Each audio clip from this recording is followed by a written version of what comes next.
Hey guys, welcome to the Real Estate Jam podcast. I'm super excited for the show today. We have an experienced investor, Paul Del Pozo. And not only is he an experienced investor, he drops a ton of value for all of our virtual wholesaling guys out there. He's also super fit, super in shape dude. You could probably find him on the cover of a couple muscle magazines. And aside from that, he also drops a lot of value in this episode about Propstream. It's a real estate investing software that you can use to pull comps and stuff like that without your real estate agent license. So I hope you guys enjoy. They don't want what we know out there. How a person can go from really almost nothing to becoming a millionaire by owning rental properties. He would always buy these flip houses, and I just remember thinking, this guy is crazy. Why would he buy that house? In the past decade, there's been a huge surge in the peer-to-peer short-term rental market. Become an insider, so you have to know the rules before you get the game. Every second counts. So make every second count. Welcome to the Real Estate Jam. Whether you're just beginning or the best of the best, we're glad you're here. We will share successes, failures, and strategies for the action-taking real estate investor. And now to your hosts, JD, Annabel, and Melissa. It's another exciting episode here. We're really happy that we've got our friend and our guest, Paul Del Pozo, here. He is in our network from the Inner Circle Elite. And then he is a fitness advocate, he's a house flipper, and he's an all-around motivation. So we know you're going to get some good things from this episode. And now we wanted to hear a little bit from you. Can you tell us where you got your start in real estate and fitness and anything else you'd like to share with us? Yeah, well, hi guys. Thanks for having me on. It's a pleasure, and it's great to see you on here. And first of all, it was really great to connect with you through the mastermind that we first connected with. But so my name is Paul Del Pozo. I am a investor. I am also involved with a real estate software project. But I'll give you a little bit of background on myself and how I actually got to where I am. My whole adult life, I was in sales. I started my own businesses.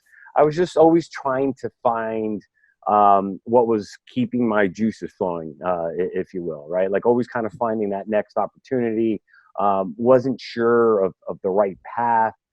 Always kind of had an itch for a little bit of real estate, but I never explored. Life would kind of evolve. I found myself in sports nutrition. I actually became a competitive bodybuilder myself. So I spent a good chapter of my life really focused on sports nutrition and working out and personal performance.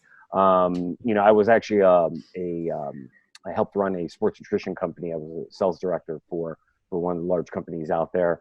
But that was kind of some ground foundation on in who I was, really kind of teaching me lessons. All my years in the gym and all my years in developing myself physically also helped develop myself mentally.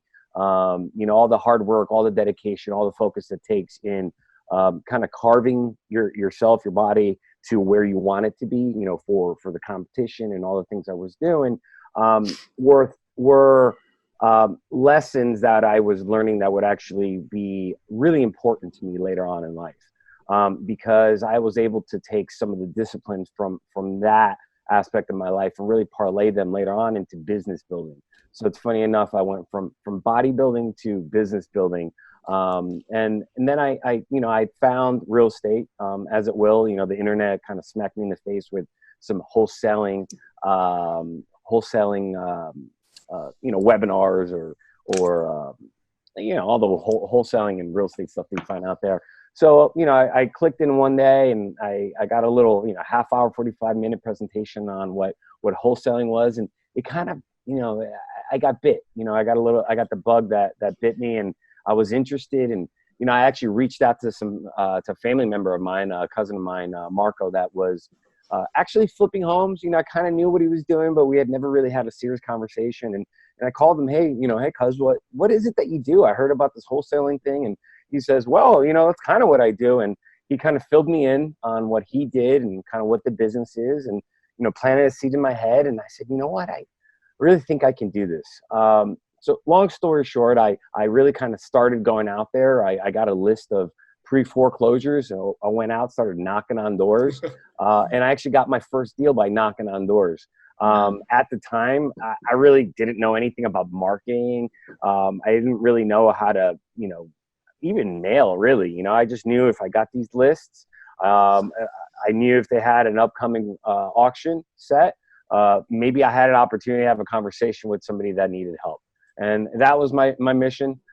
Sure enough, a couple weeks into what I was doing, I found somebody and knocked on the door, and the gentleman had a house that he was about to lose in about 4 weeks. And we started talking about what he was going to do. He really didn't have many plans, and boom, we were able to come to an agreement. And that was really my first contract, my first deal. I think looking back, I think it was about 15,000. I think we made on that one. But it was proof of concept. It became real to me. It wasn't just this other thing I could do maybe for a little bit of cash. It was like, wow, I can make a bunch of money. How do I make this into a real business? How do I make this something that I really develop and make happen? So that was really the start of my investing career there, which, I continued to develop and grow. And like I mentioned to you before, from my previous path in sports nutrition and bodybuilding, I really kind of had the tools, I think, mentally to go down the path of developing my real estate business. Because as you guys know, business building has its ups and downs, struggles. It's not always great. It's not always, checks aren't always coming your way. There's the difficulty of finding deals. I'll tell you, after the first deal, it took me months to get that second one. So I got a little spoiled on the first, but then on the second, reality really smacked me in the face, right? But really having the ability to mentally focus and stay on track and stay focused on what the big picture goal was really helpful for me to be able to just stay in the pocket and keep going, over the years as I developed my. Yeah, that really seems to be kind of a common theme that we're seeing with a lot of people we talk to, and even amongst ourselves, is that everyone knows real estate's an easy concept, but it's hard in practice, right? And a lot of the people that we found that are successful or running successful businesses, they have, we've talked to a lot of guys that have a military connection. We've talked to a lot of people that are doing good things, and the common factor is these people are able to be disciplined in what they're doing. And I think bodybuilding is something. So I guess my question is, do you think that you were a disciplined person and that's why you did bodybuilding and real estate and why you've been successful at both? Or do you think that doing bodybuilding and real estate built your discipline, right? And that's kind of the question. I personally believe you were probably somebody who was able to pull a little extra discipline in, and that kind of helps you succeed at both of those things. Right. Yeah. Well, I mean, I think it's a matter of, I think it's twofold.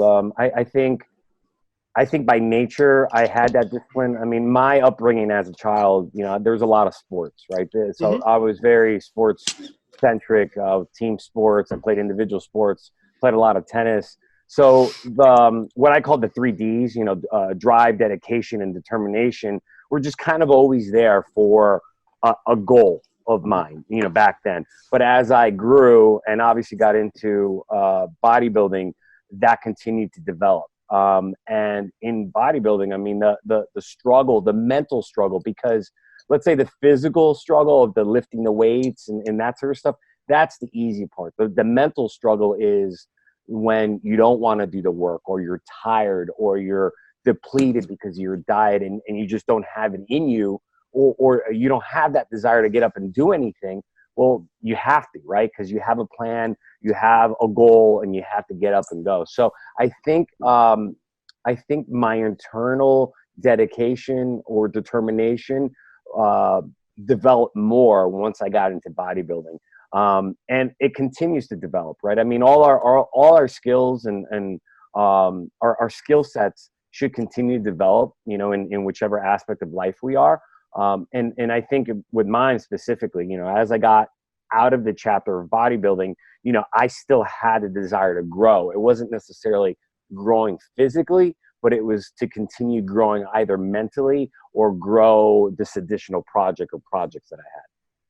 Right. Yeah, that's awesome. And it sounds to me like your business has continued to evolve. So you started out door knocking, but if I remember correctly, now you're almost exclusively virtually. Can you kind of take us through what your business looks like now, and maybe what markets you're in, and some of the techniques you're using to crush those markets? Right. So I started, like we said, we started door knocking, right? So that was a very, one-on-one self kind of involvement, if you will. I was trying to get deals. I was trying to figure out how to get deals. But as that evolved, you go from getting a deal to how do I get deals? How do I get consistent deals? And then how do I get consistent deals monthly, right? That's kind of the growth that you go through in this business, right? Like at first you're like, oh man, how do I get a deal? And you're struggling. Oh, it's so hard to get a deal. But in reality, getting a deal is pretty easy. The hard part is the consistency, so that you have an expected amount of deals coming in monthly, because then you really have a business, right? Then it's not like, oh, what's going to happen this month? So I started my career in flipping down in Florida, where I was living at the time. Doing your basic door knocking. I was doing some mail. Time was going on. We were doing some deals. I was still kind of trying to get it going. But as life had it, I ended up moving out to California. I still had a pipe of leads in Florida that I wanted to continue working. And, I did. I would get on the phone. I'd do some follow-up calls, and I'd end up working them with some local partner out there once it was time to go in there and either close them or maybe do some walkthrough.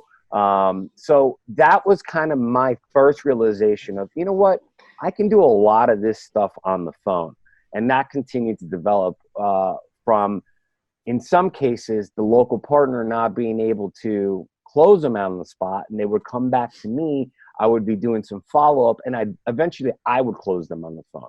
So once I started closing deals from afar, I live in California now, really from afar, 3,000 miles away, it really, the light went off in my head saying, if I can do this, sure, I can maybe get somebody to help me do this eventually, right? So that continued to evolve to where we are today, where I've really developed and created a full virtual model for my business, right? We've kind of shifted the markets in Florida. We're still in Florida, but we're more on the southwest side of Florida now. And we are more or less a completely virtual team, at least on the front end, meaning the marketing, the acquisitions, all the lead management, all of us are in different locations. So at this point right now, I have a virtual lead manager. She's actually in the Philippines. And then I have a virtual acquisitions manager who I call my VAM. Right, so I have my VLM and I have my VAM. And my VAM really was a matter of training him properly, using the right type of training, and really hiring the right type of person. So I've spent a lot of time this year developing systems and processes that work. I've tested them out. They work through and through. And then really developing the systems of communication for the team, and developing all the systems around keeping all that together. But most importantly, really developing the team members, developing them in their roles, in their positions, and also helping them develop them personally. They might have come onto the team, kind of unsure and unconfident. But now, as they've been on the team for about a year, they continue to increase in confidence, they continue to increase in their ability of ownership. That's really what I was hiring and training for, somebody that could really take ownership in that position. Because being in a virtual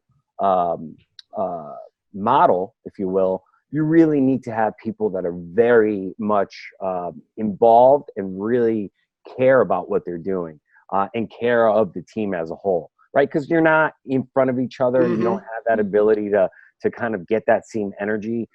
So we communicate a lot. We talk, we Zoom. We're always, in front of each other. Even though it's 3,000, 7,000 miles away, we are able to develop these relationships as a team so that we can continue to grow together. Hey, Paul, could you just break down maybe just a typical day of your team? Oh, my dog over here squeaking the squeaker. Yeah. Okay. So typical day, right? So we have our lead manager that's pretty much handling all the calls in our CRM. We happen to use Podio beast mode version of Podio CRM. She's really who's managing all the follow-up calls, all the calls that come in. Predominantly right now we're using text messaging and cold calling. So she's really handling the volume of that. When a person she's speaking to indicates enough motivation to hand off to our acquisitions manager, our virtual acquisitions manager, we'll do a direct live transfer to them or set an appointment, right? So, maybe the lead manager is talking to the person and they're just raising their hands left and right as far as motivation. They need to sell now, house is falling apart, something like that. She'll directly transfer over to our acquisitions manager, who then continues to develop that conversation, understand more of the house, really get a true understanding of condition. And we make it very clear to the seller, look, we really need to understand, because our pricing is going to depend, our offer to you is going to depend on the condition, right? So to a degree, we go by what they say. We try to get pictures if possible. There are times when their description of condition is very off. Yeah. But fortunately, once we're on the contract, we're able to go in, and in some cases we're able to renegotiate. But we're pretty spot on with our estimate on condition with these properties. So once our acquisitions manager is in conversation with a lead, a hot lead, he'll converse, put out an offer. If we're able to close it, then we set an appointment for our local partner who's there in the market to go in and do the walkthrough, maybe take some pictures, or maybe just bring by our buyers at that point. Paul, my question is, what does that sales cycle look like from when it comes into your lead manager? And, is that one phone call, and within that first phone call, you're transferring it to your virtual acquisitions manager, and then within that same 30-minute conversation, he's putting the offer in? Or is there multiple calls, multiple touch points that they're going to develop that rapport before he's like, okay, we can offer this much for you? Obviously, there's a sales cycle that you guys are following, but is that a single point of contact with that person, or is this over the course of a couple of days, a couple of hours, a month? I don't know. Right. It's a course of time. The one call close doesn't really exist in what we're doing. I'm sure they are a one-off. Yeah, there's but in general, it's a matter of really kind of developing it, opening up that rapport. It might take 2 weeks of calls, of follow-up from the acquisitions manager once it's in his hands. But even before that, obviously with lead, that could not be ready for the acquisitions manager for months. Maybe my lead manager gets it in.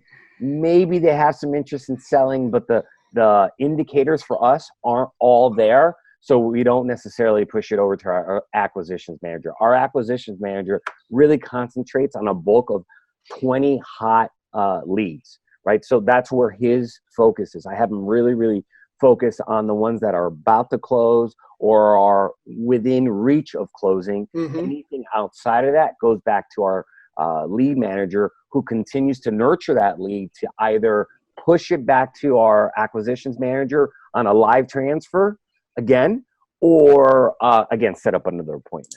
So it's a more long sales cycle than, for instance, on appointments. Right. Maybe with the in-person appointments, you are able to develop the rapport in a more expedited way. so that that may lead to the ability to actually close there on those appointments. With us, I don't have a refined date to actually share with you yet, but we're seeing anywhere from 7 to like 14 days is generally from the how time long it goes from your lead manager to your acquisitions guy, and that's 7 to 14 days is how long he has the lead. Is right. that what you're saying? Yeah. Yeah.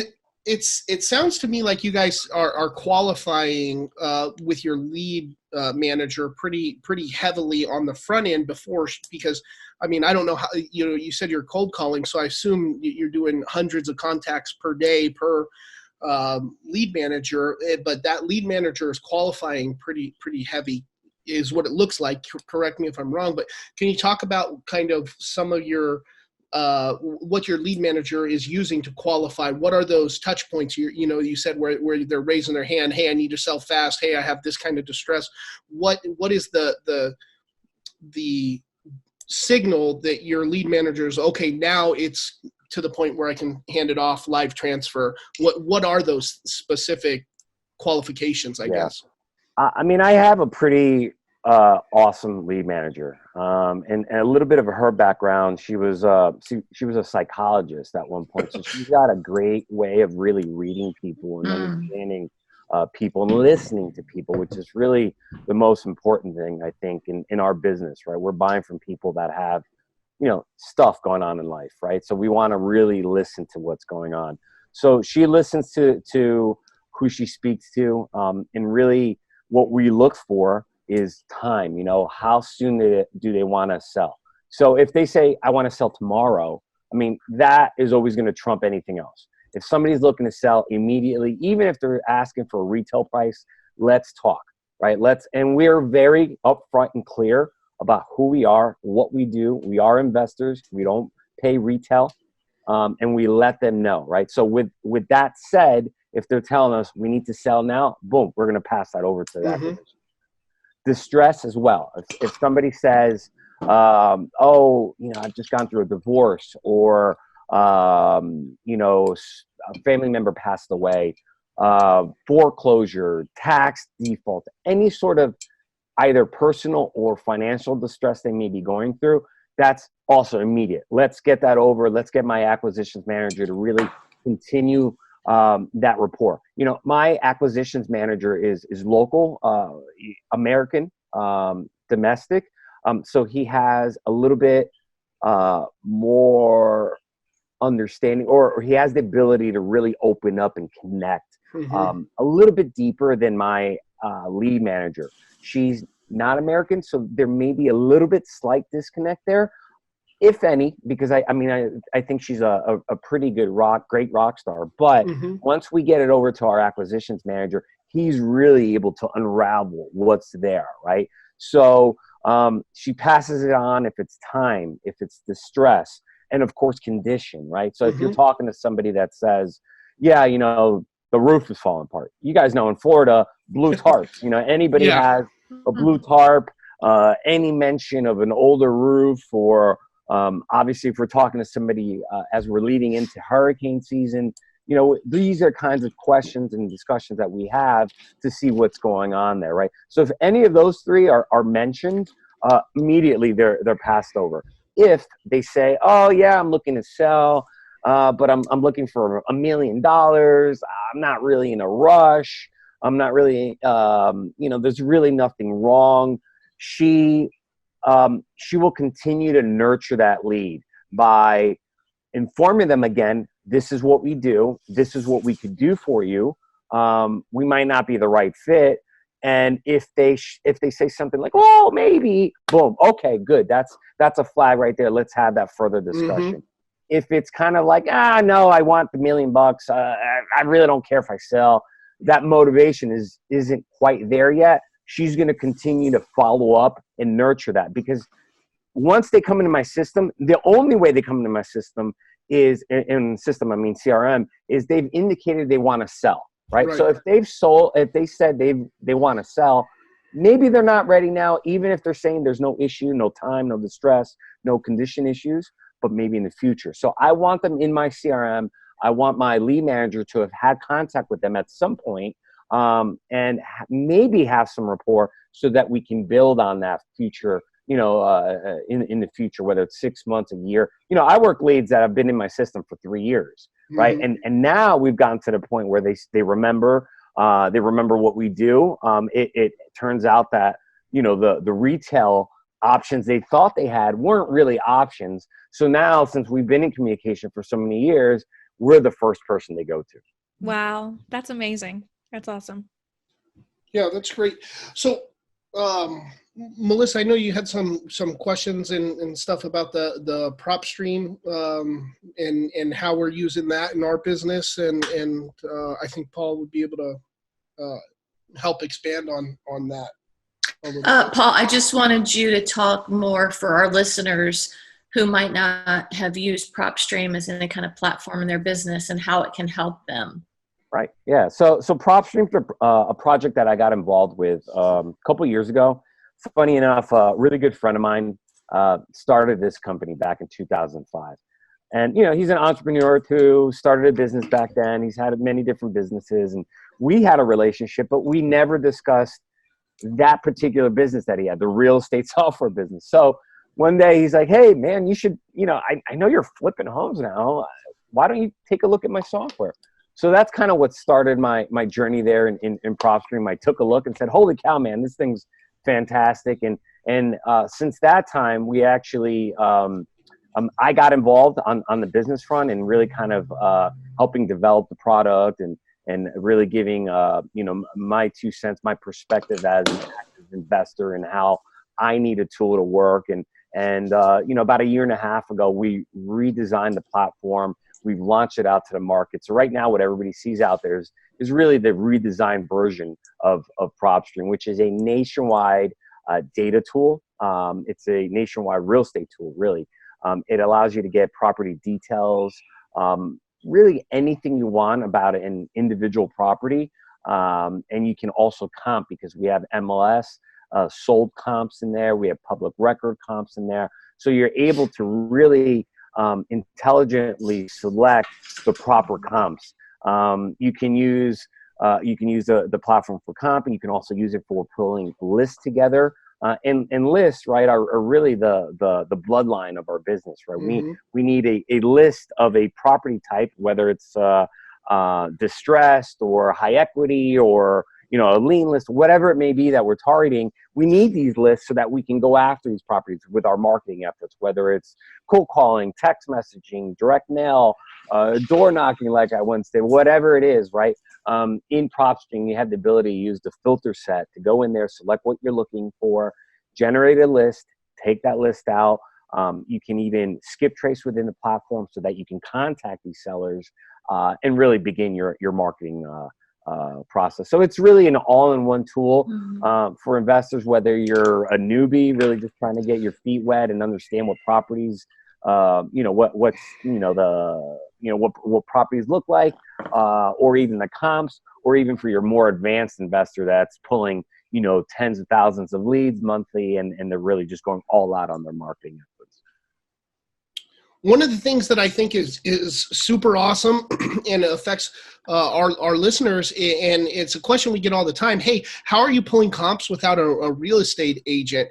And that's one of the key things I wanted to focus on. And I think this is a pretty new update that you guys brought into Propstream, but you literally got access to every single MLS within like the continental United States, where we can pull the direct sales data off of those individual MLSs, and that's something that I don't know that there's any other system out there that has that exclusive access. There might be, but we use Propstream in our business. We pull our lists, and we also like it. It's way better than your just regular Zillow or Realtor as far as comps go. You can go in there, look at the MLS data. You can view the pictures of the property to make sure, hey, is this an accurate comp? Yes. Put the little check mark in and start to build your comp list out like that. A lot of newer investors who haven't really developed the relationships with those realtors and stuff where they can reach out to them for comps. This is a great tool that allows us to pull the comps and really accurate comps. And even if you didn't want to physically pull them yourself, it'll give you a calculated value that is just all of them. Now, it's not as accurate because the computer doesn't tell you, oh, okay, well, this is a distressed house or this is a retail house. It just lists all of them, but it gives you a good idea. And then if you want to dive more into that, you really can, and it works great. The system is we're really. I mean, thanks. I mean, to your point, JD, we're not alone out there as far as like, other software that offers similar kind of functionality, but we consider ourselves probably the most robust. We have coverage almost everywhere in the entire country.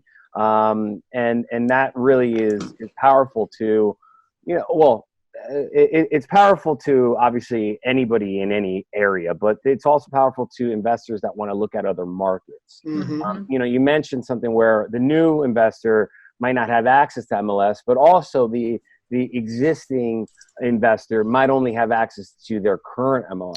Yeah, right. For you guys, I'm sure you guys get leads in, maybe somebody has a house in Georgia, maybe they have a house in Tennessee, and you don't necessarily have all your systems in place there. So what do? You punt that lead. You just don't even follow up on it. Now you really have the ability to actually work that lead and actually put out an offer the same way. And you mentioned too, so a lot of folks in our business use Zillow as kind of like that basic number, that quick glance number. If you that lead comes in and, are they asking 300,000? What's the value? Okay, 250. Okay, not too far off. Or are they asking $1 million? So you can glance at that number. We have one too. It's an algorithm number, right? So it's the computer crunching up a number. It can't distinguish between a major intersection and the difference between communities and all that sort of stuff. So to your point, those computer generated numbers aren't going to be as accurate. But the beautiful part about our software is not only do we give you an algorithm number, but you can go into the comp section and actually run comps, compare apples to apples. The same type of square footage, same type of bedroom count, year. You can look and just select the ones in a certain area. I know in my markets, in our counties in Florida, from one community to across the street can be a big difference. You don't know those kinds of things unless you have market knowledge of where you're operating. But when you do have that market knowledge, it's really useful so that you can go in there and get a really tight comp on the property.